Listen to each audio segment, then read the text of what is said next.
Hello there, Shortcut Steven here. This is video one for Wednesday, June 20th. And I'm going to talk a little bit of, I guess you could call it punk. It's not really punk. Anyway, some classic rock from the 70s, a suite of records from one artist in particular, some pop, some blues rock. Yeah,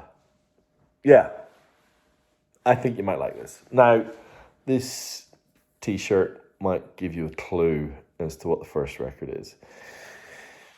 The guitarist and lead singer from this band passed away recently. Television. Marquee Moon was, is, and always shall be my favorite record, I think. I remember discovering it in halls in university in Belfast. Bought it on CD from a recommendation from the guys at Good Vibrations, a record store in Belfast. But I actually, of course, bought the CD. And I had a hi-fi system in my room. And I went back and I put it on. And for the first few times I played it, I thought, something's wrong with this. It's not right. It sounded kind of shrill and I just couldn't get it. I thought Television were a punk band. I don't understand. I remember my next door roommate, Tony Glacken was his name, a guy from Derry. His accent was so strong, even for me. A red-headed guy, and he came and he sat in my bed and we played this, and I said, the guys at Good Vibrations said this is really good. And I remember watching his face thinking, he's pretending this is really good, but he thinks this record is shit. I could tell. But I was trying to be cool. I was like, oh yeah, this is great. And then, I don't know, something happened and it just clicked,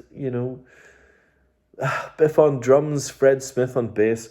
But it's really all about the twin guitars of one Tom Verlaine and Richard Lloyd. Television were pretty much the first house band at CBGB's. CBGB standing, of course, for country, bluegrass, and blues. The owner of CBGB's thought that's where his future lay. God, he got that wrong. Because, he had Television, Talking Heads, Blondie as, his house bands, effectively, about as far from country, bluegrass, and blues as you can get. Marquee Moon were a guitar band that really, you cannot hear the blues whatsoever in what this band plays. What you hear, Tom Verlaine described Television as a pop band. He said, why are we not massive? We are, because the songs are incredibly catchy. They've got melodies and harmonies and choruses, but I don't know, the critics loved it and people didn't buy it because it's dense, it's tricky, and it's an album. It's one of these true things that people say all the time. Oh, you got to listen to it. You got to devote yourself to it. You really do.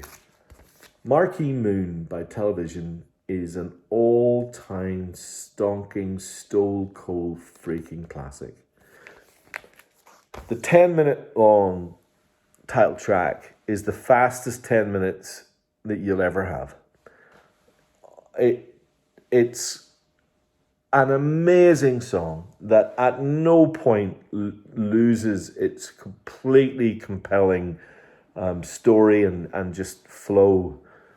And the solo that Tom Verlaine knocks out in Marquee Moon, with the rising arpeggio, the increasing tension, it's ridiculously good. But Richard Lloyd is as talented, if not better. And on songs like Friction, which is my favorite Television song, Richard Lloyd's precise, pristine playing is ridiculous. I mean, it's kind of funny that Richard Hell from Richard Hell and the Voidoids was television's original bassist. And of course he got kicked out of the band because he just wouldn't practice. These guys practiced 8, 9, 10 hours a day. And what is extraordinary as you listen to this record, and I implore you to do so, is that Marquee Moon was a live take that the drummer thought was a practice. And I think that's why it works, because his drums are laid back. When you realize that he thought it was he thought it was just, they were just playing. It's so relaxed. It flows. It's not overplayed. Oh man, I could just spend 20 minutes talking about this. It is amazing. It's a Japanese first press. It's just a fantastic, utterly fantastic record. Now, here's a little something special. I've got 5 records here from Neil Young. I'm going to show you all 5 and I'm going to pick on 1 or 2. The Japanese first press of one of the greatest compilations of all time. Neil Young's Decade. We've got the first record in the famed Ditch trilogy, the underappreciated Time Fades Away. That's a Japanese first press. We've got the super rare Japanese first press of Neil Young's debut album. We have Bowie's going nuts over there. The Japanese first press of After the Gold Rush, which is really the record where people started to realize this guy is something special. And then there's this. 1975's Tonight's the Night by Neil Young. Also a Japanese first press. That record was recorded pretty much on one day, August 26th, 1973. In the aftermath of the death of a heroin overdose of 2 of Neil Young's closest friends, Bruce Berry and guitarist and Crazy Horse Danny Whitten.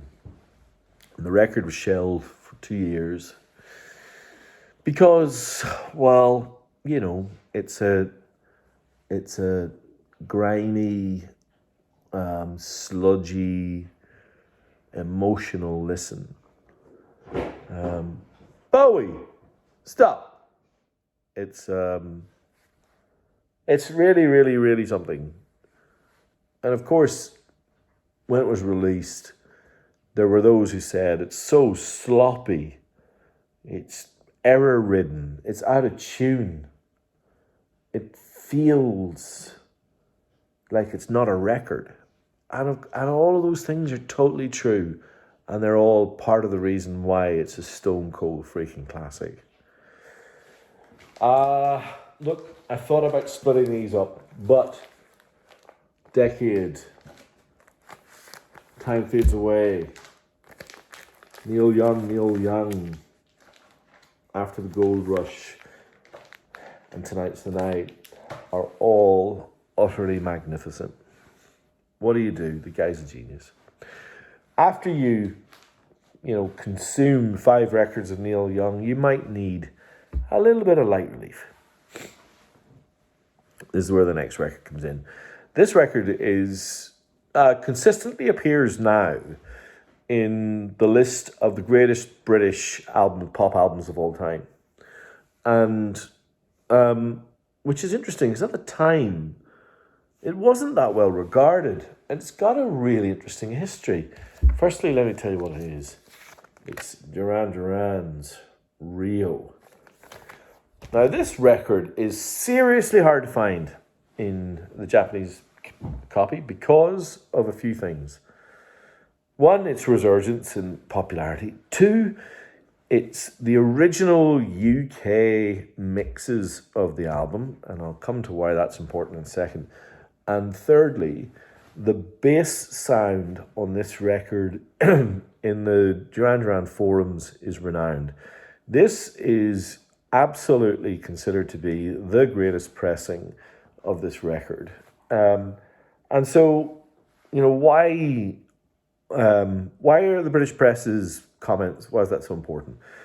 Well, this is Duran Duran's second record. They had a big hit with Girls on Film from the first record. And this one they made videos for, 6 or 7 of the tracks. And you know what they are. Those videos became staples around the world. Rio, Hungry Like a Wolf, Hold Back the Rain, The Chauffeur. A great record. And interestingly, when you listen to this record now, Duran Duran were a new wave band. There's a bit of punk in there too.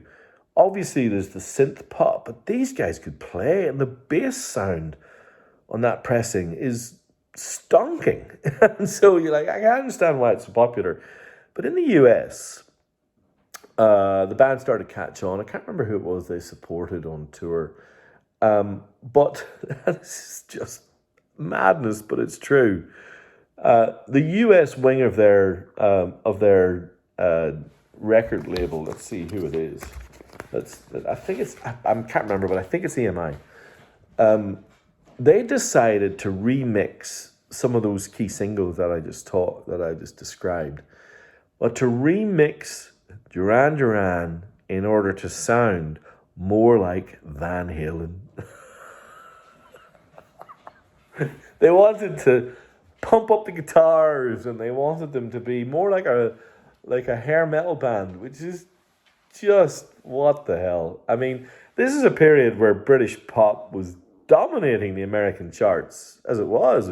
Duran Duran, Tears for Fears, and Eurythmics, and a whole bunch of others. I mean, it was just madness. But anyway, Flock of Seagulls, what a band they were, all around this time.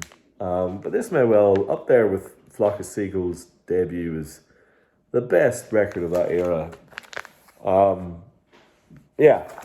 Anyway, it deserves its place on the list. Talking about Van Halen, we have a proper heavy metal band from America. This is Condition Critical by Quiet Riot. I just noticed this earlier as I was putting this list together. I didn't know this was in here. This is a surprise and delight feature. I do love it when we find posters and bands and stuff. So this is obviously a Japanese first press of this record, but look at this for a hair metal poster. Isn't this magnificent? Oh, let me fold it out properly. Look at that. There you go. Ah, man. The 80s, eh? Just so much fun. We like to mix our genres up on shortcuts, so there's a bit of heavy metal. Now, I mentioned some blues rock earlier. So, around about the time that really Led Zeppelin were really starting to spin up in 68, 69, there were some really quite heavy blues-based bands that were making their mark, particularly on this label, the DRAM label. Really interesting label. And I wanted to show you this record. This is 10 years after. This is their second record, released 1969. It's called Stonehenge.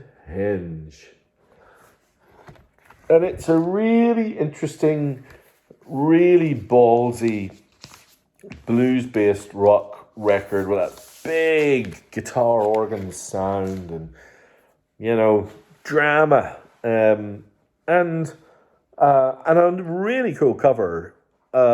Very highly regarded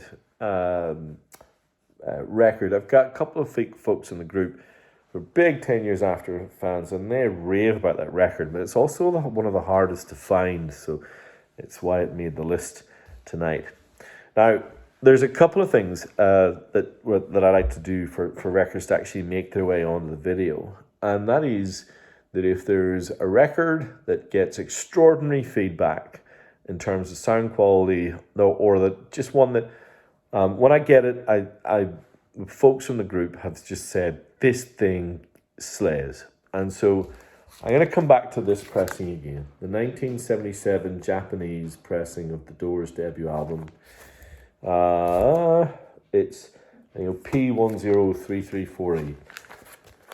This record sounds phenomenal. If you love this record, if you love this band, this is the one to have, according to people who are Doors fans, unlike me. But I know there are some of you out there, and I know the feedback I've had in that pressing has been ridiculously good. So I just thought I'd mention it again. Now, there are two other records here that I'm going to call out. They're very, very, very, very, very famous records. But again, to do with the quality of the pressing. This is the Japanese first press of Physical Graffiti. This is what's on my shelf. I think this thing sounds phenomenal. And this, which I keep getting just fabulous feedback on, is the P10101 Gatefold Led Zepp 2. John, you know who you are. I got your message. I'm glad you love it. Hopefully somebody else will love it too. And then, for a bit of fun, you can enter, but you can never leave the Japanese first press of Hotel California. So there you have it. Television. Neil Young, Quiet Riot, Duran Duran, Led Zepp, bit of Doors, bit of classic in there. As always, thank you for watching. If there's any questions, just let me know. Hopefully there's something that caught your eye. The list will be published 9 p.m. on Wednesday evening. As always, love you all. Coming up next, I've got a jazz and soul list, which is actually pretty freaking great. So enjoy. I will see you all soon. Bye.